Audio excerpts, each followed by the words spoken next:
would be so eager for my birth. I remember you, Booer, the god of wisdom, and standing beside you, the traveler. Is he all-knowing and powerful now like Greater Lord Rukkhadevata? No, I can't feel the same kind of divinity I felt from the Greater Lord. It seems that the sages didn't get the chance to infuse the divine knowledge capsules into him. But even still, he has undoubtedly become a true god now. So we're too late? The Balladeer has already become a god? The Balladeer. A long bygone title. When my spirit ascended to divinity, I felt as if I had existed for the same number of epochs as heaven and earth.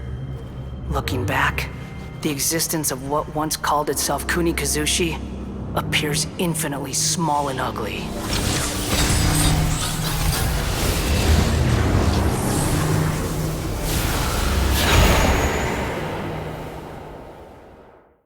This imposing aura, it really feels like the gods! A body that capitalizes on the Balladeer's original construction as a mechanical puppet, with the Gnosis serving as a constant power supply. How much effort and resources did the sages put into this? From a purely technological perspective, it's a commendable achievement indeed. It's no exaggeration to say, this is the culmination of human wisdom. You sure are something! Dishing out compliments at a time like this? But I don't think he's reached the spiritual height of a god. Strife is engraved upon every god and every gnosis brought forth into this world. Can you feel it? The exhilaration of such power, and the thrill of anticipation for our contention. Nahida wouldn't feel the same things as you! Do you not realize that you are interrupting a conversation between gods? Lowly creature, know your place! The strife engraved upon a gnosis. You're talking about the Archon War. Tevat's current peace was not easily won. I didn't personally participate in the Archon War, but the way I see it, all those losses were meaningless, driven by the demands of the laws. There's no point in bringing it up again. Is that so? Yet I am deeply disappointed that I was never allowed the fortuity to personally participate in the Archon War. This is a first. Encountering a god in this world who does not crave power. No wonder your own people have abandoned you, god of wisdom. Your judgment is as your existence, unsubstantial. This is where everything ends, Booer, the god of wisdom. You should know that wisdom cannot solve every problem. Like now, where your only option is to face me in combat. Come! Let us reenact a scene of the Archon War. Come and inaugurate my birth as a god. Not now.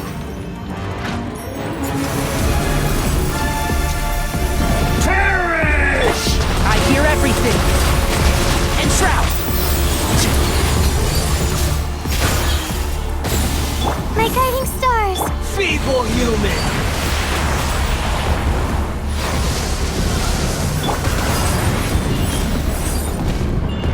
The night is cold. Burning disc?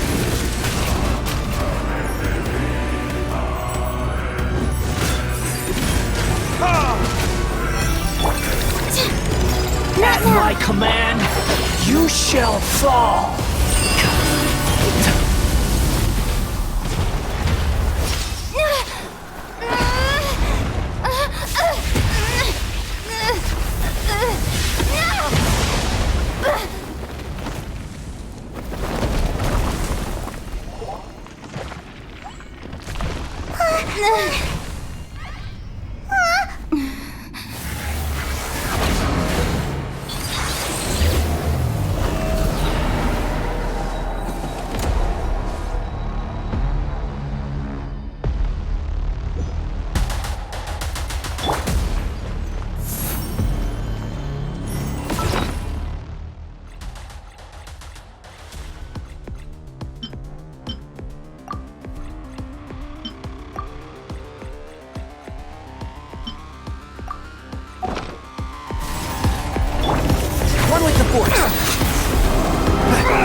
you!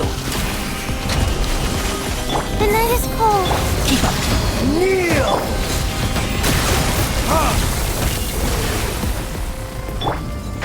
Can't see? Burn to oblivion!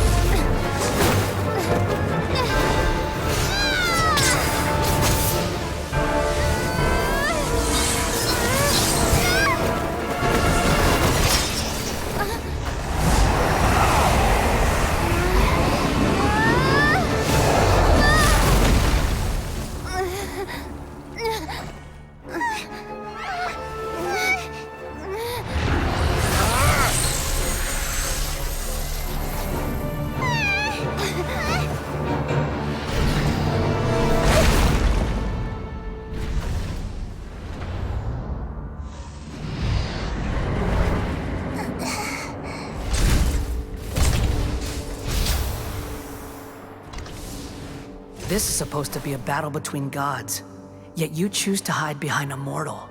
And now, you're acting like you'd sacrifice yourself for a human. Are you having fun proving a false sense of heroism to yourself, Booer?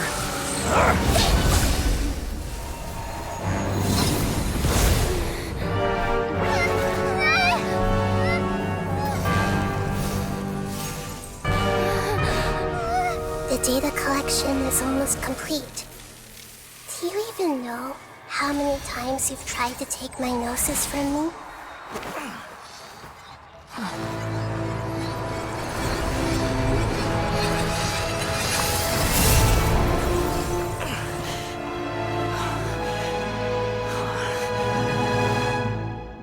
We just concluded the 168th loop.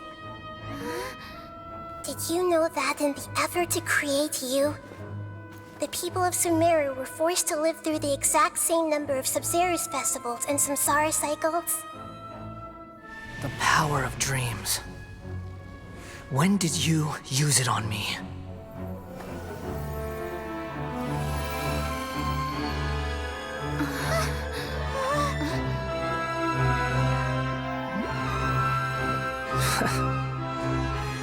You can't even defeat me in a dream.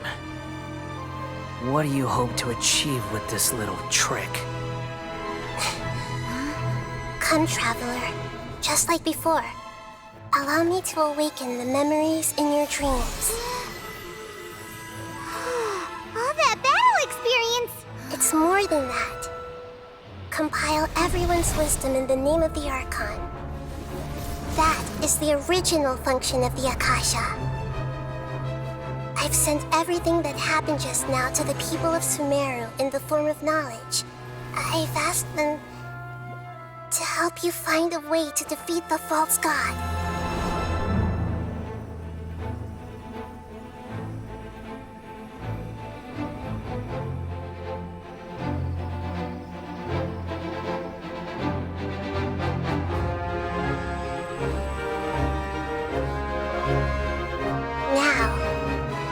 Sumeru's wisdom is at your disposal. Meaningless tricks won't save you!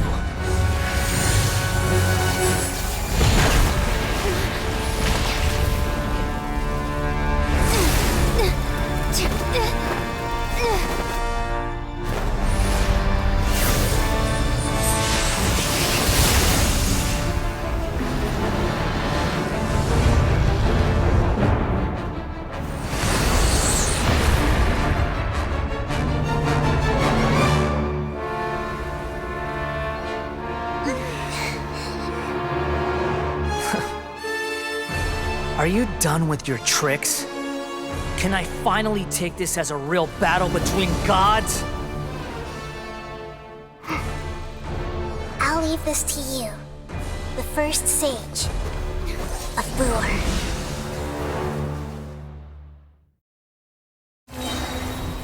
1,000 eons, mine to dominate!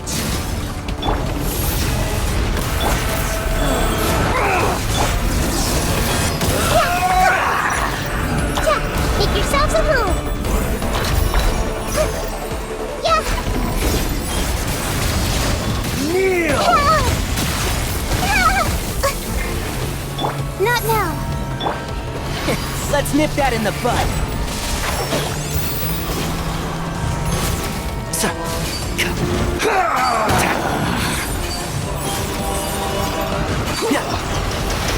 Rise. My guiding stars. World.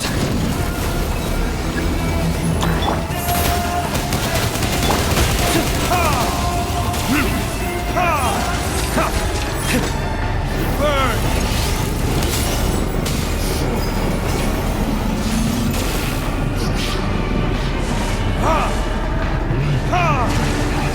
Life goes on.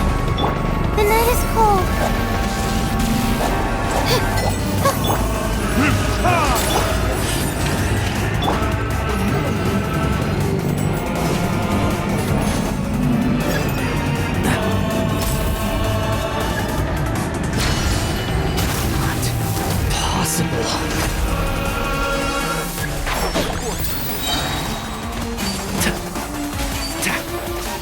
I'll uproot you! Stars, shine for me. For retribution!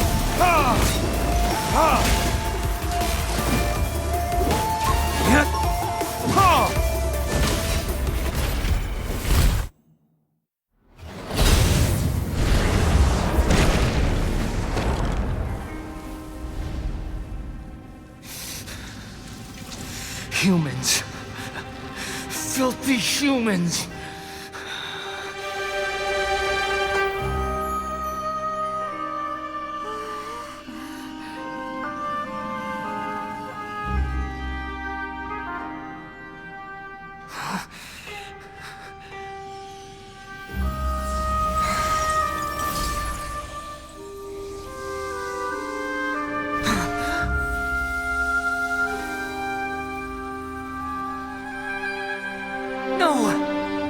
Wait! Please! Anything but the Gnosis!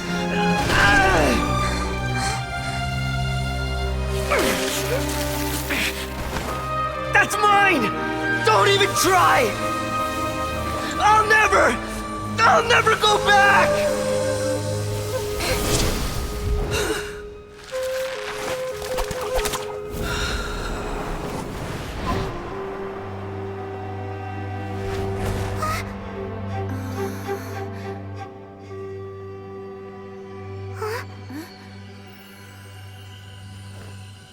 We haven't yet found the answer to the most important mystery.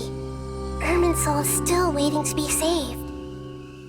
With the power of another Gnosis, we may now finally understand the last memory of Greater Lord Rukkhadevata.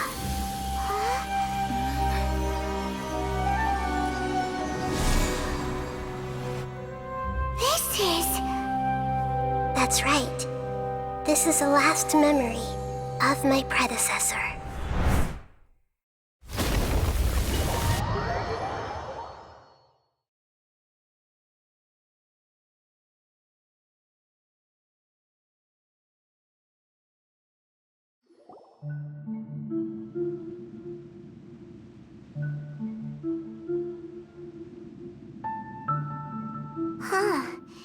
This sure seems very different from what Paimon imagined. Shouldn't Irminsul be in this realm of consciousness?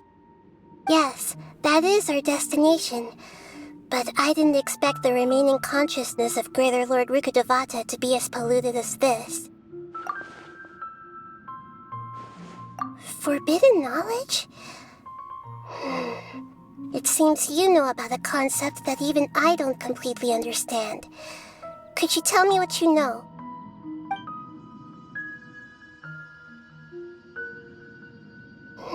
Your inference seems logical enough. Forbidden knowledge once polluted the desert thousands of years ago, but was successfully repelled thanks to King Deshret's self-sacrifice, and Greater Lord Rukkhadevata nearly exhausting her power. Then, a second instance of forbidden knowledge pollution occurred during the Conria Cataclysm 500 years ago. But I'm afraid it is much more serious this time, with Irminsul itself already in danger. So, if we're in the remaining consciousness of Greater Lord Rukkhadevata, and it's also been affected by forbidden knowledge pollution, then does that mean, in order to save us, Greater Lord Rukkhadevata? Yes. It's very possible that she sacrificed her life in the fight against forbidden knowledge. She didn't completely eradicate forbidden knowledge, but if it weren't for her actions, the pollution would have been far more rampant over these past 500 years. The way that everyone, including me, has forgotten everything about forbidden knowledge may very well be due to her restoration of Irminsul. Oh, do you feel sad, Nahida? I'm just sharing her pain. The pollution of her consciousness here is severe. There is madness, chaos, and pain all around us. Did she fight to resist the forbidden knowledge pollution in such terrible conditions, all the way up to her last breath? She even used her last remnant of lucid consciousness to leave a clue for us to follow. Yes, her words were distorted by forbidden knowledge, so that's all we could hear. But now, we have a chance to find the answer to this mystery. We can cross the polluted consciousness until we found the right path to meet with her lucid consciousness. And then, we'll let Greater Lord Rukkhadevata tell us the truth in person. Each of us need to be mindful of the state of our own consciousness while we are here. Even with the Gnosis' protection, we must always keep a clear mind. Otherwise, we could go mad at any moment. That's so scary. Don't worry, it should be easy enough for you to keep that mind of yours clear, Paimon. Let's go.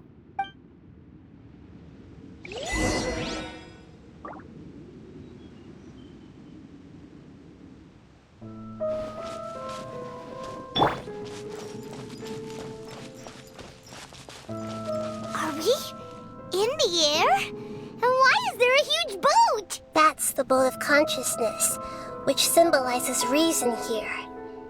Its course is the direction our consciousness is traveling towards. If we lose control over our consciousness, we will fall into madness. So let's make sure the boat stays on course.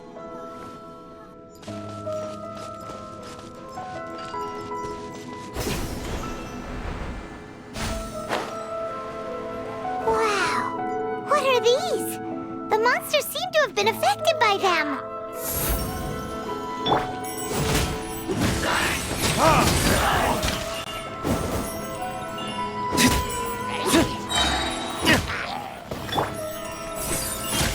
My guiding stars.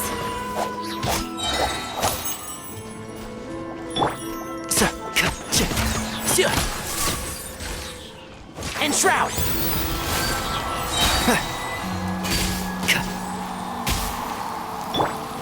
Not now.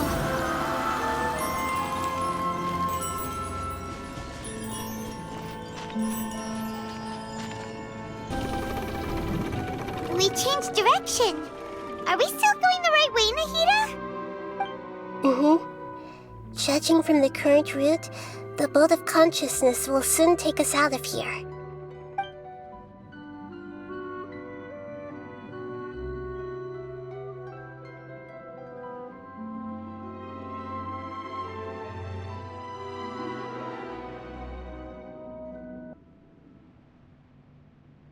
Huh? But everything's been completely normal for Paimon. Hopefully there won't be any more interruptions. This time, we should be able to meet Greater Lord Rukkhadevata. Are you saying you've never met Greater Lord Rukkhadevata before? No, it seems that my birth and her death took place at the same time. Otherwise, I think she would have given me a little more guidance, and I could have done a better job. Hey, you've done a great job, Nahida. Let's get out of this creepy place and go meet her.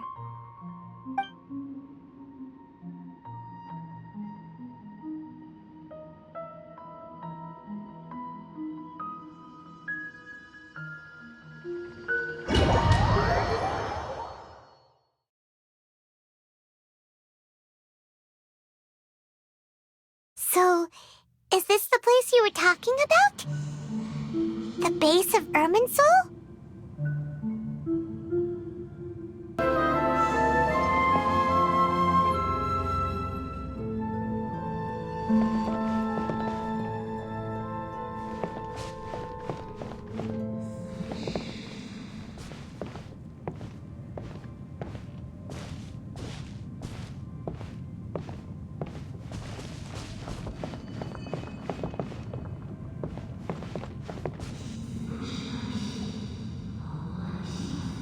Well, this is the place.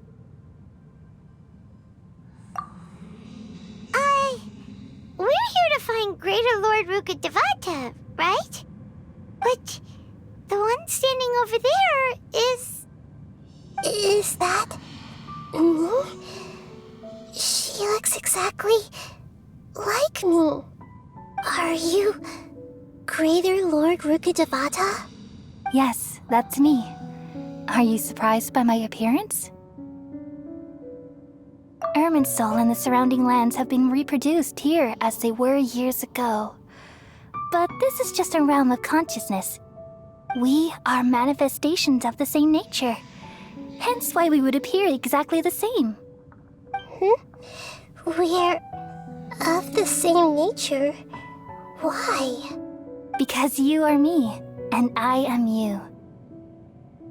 You are me in the new samsara.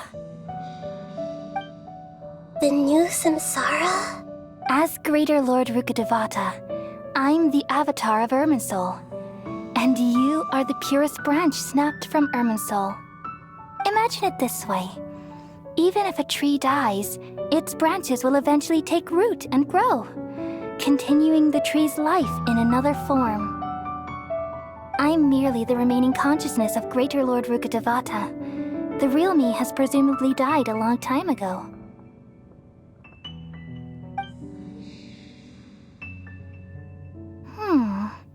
Judging from your appearance, I've probably been dead for 500 years.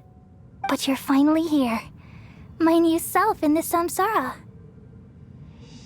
If this is true, then am I going to be a great Archon like you someday? Though we share the same nature, our fates are bound to be different. All things have their own fate. When a branch grows into a mature tree, it won't be the same as the original tree. That's why fate is the ultimate knowledge, isn't it? That's a great insight. Yes, very good. It's also precisely why you won't become like me. Really? But perhaps you may become an even greater Archon than I. I already see a determination in you that I didn't possess in my time, and the future that it leads you to will be yours alone, along with the blessings from your past experiences. Don't worry. The growth of wisdom is like that of a plant. You only need to wait quietly for the flower to bloom. Come to think of it, the sages never had the faintest inkling of the meaning of wisdom. Thank you. Nothing makes me happier than discovering that the Archon I always admired was in fact myself in another fate. It's so nice to speak with you, Greater Lord Rukkhadevata. I've always wanted to meet you. The feeling is mutual.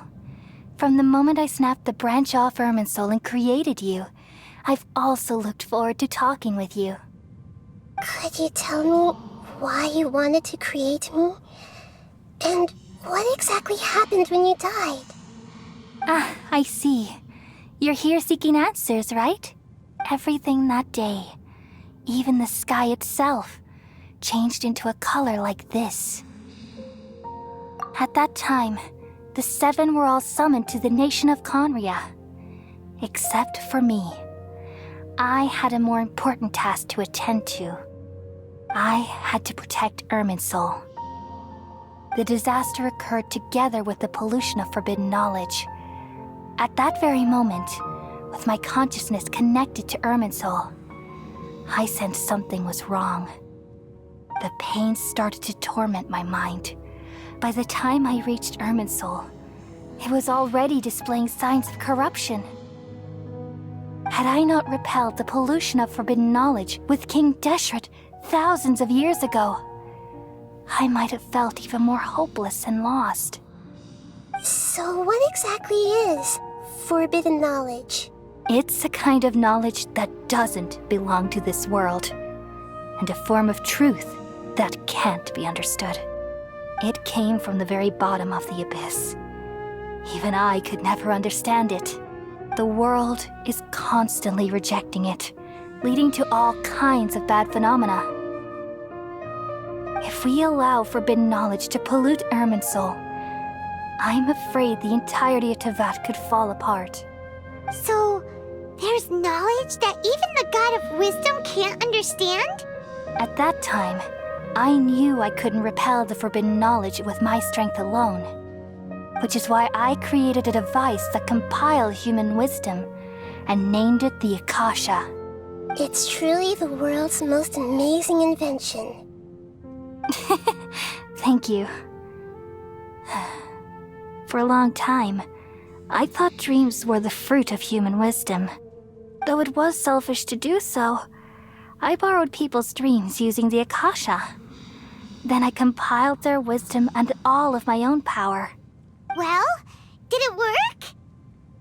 Thanks to the wisdom of the people of Sumeru, almost all the forbidden knowledge was cleared from Irminsul. But things didn't go as smoothly as I thought. I had a terrible headache, which gave me an uneasy feeling. And then I remembered that my consciousness was also connected with Irminsul.